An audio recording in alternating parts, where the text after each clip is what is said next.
Hello folks, welcome to DCS World. We're in the VARJO AERO and you're seeing actually the mirror image. So it's not going to look amazing. The frame rate I'm getting, which rather frustratingly is a lot lower now I'm recording. I'm getting 90 frames per second when I'm not recording. That's amazing, and that is thanks mainly to the XR Toolkit and the DCS Composite. Anyway, we're now going to go hunting down some MiGs. And I can see them already. Ooh, careful, careful.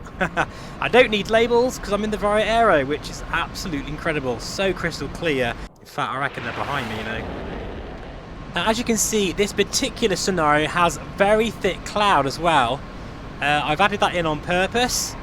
And I reckon I can see them actually. Very, very a distant outline of that squadron of MiG-15s, and they're really high up. So we best go chase them down. That's so smooth, an incredible frames per second. Right, I have actually, oh hang on, there's one there. There is one there closing in. In fact no, I think he's heading just away from us here. So we'll see if we can get on his tail. Now of course, you know, as a DCS pilot I'm not amazing, I know I'm not, but I'm willing to learn and get better, and the Sabre I'm actually really addicted to at the moment. Here we go. Oh, look at that. We've got him down. That is a epic shot there.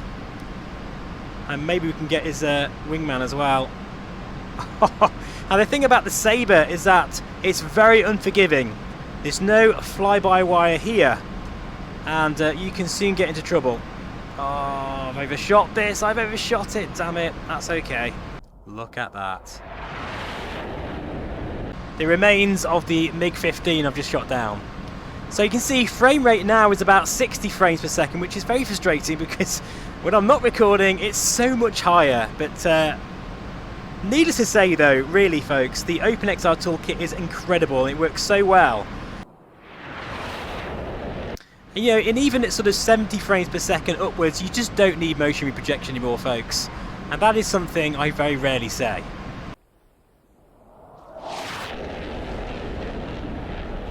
Well, look at this. Look, at this point we are getting 90 frames per second as we close down on the next squadron of MiG-15s. And I have to say, DCS, what an incredible combat simulator it is. I love it, and it's actually fantastic that many of you on the channel want to see more content of it. I think you know, folks, that I'm certainly nowhere near as good as I could be. But I think one thing about this sim, it really gives you that rewarding factor when you learn things properly.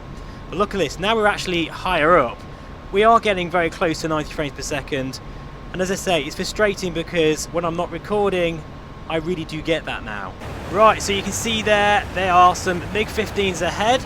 Well, I presume you can see that. I can certainly see that in the headset. So we're going to go after them. We are absolutely going to go after them. So sorry folks if the mirror image is a little bit sort of off center. I'm trying to get the frame counter in and make the mirror full screen, and in the VARJO AERO it's very difficult. So VARJO, if you are listening to this, and I'm sure you are, please make the mirror image full screen if you can. That will make content creation a lot easier. And there we go. That is an amazing shot there. I just love this thing. I remember seeing the Sabre as a kid and I just, you know, fell in love with it.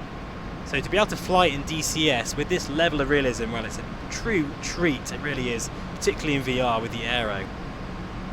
The Aero, folks, is the best VR headset that has been created for us simmers, bar none, in my opinion anyway. Followed very closely by the 8KX, especially if you like field of view. But I don't know, folks, for me, clarity, crispness of that image is everything in VR. You see there, folks, he's actually trying to get on my tail there.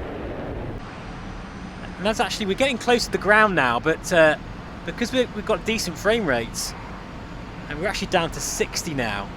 But annoyingly, I've done this mission before, and I'm getting 90 frames per second when I'm not recording. But either way, once you get sort of past 60 frames per second, I do think that motion projection isn't really needed so much. But it is very nice to have it. I guess that depends on sort of your own personal views on it. I must admit, if I'm flying a helicopter really low down, I do still prefer motion reprojection. I'd rather have a smooth 45 or 60 frames per second reprojected than it's sort of wavering too much.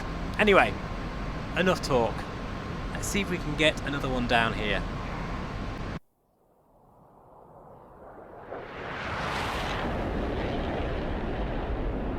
I'll tell you what I could do, folks. I could be a little bit cheeky and try and get this guy coming into land.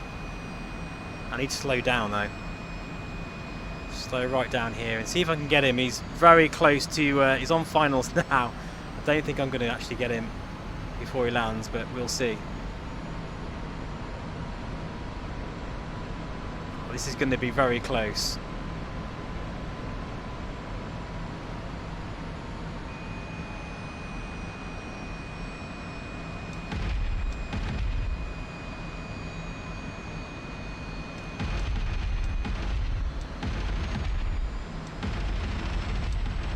Go on, have some. Ah, yes. Look at that. Right, folks, I think we'll end the video there.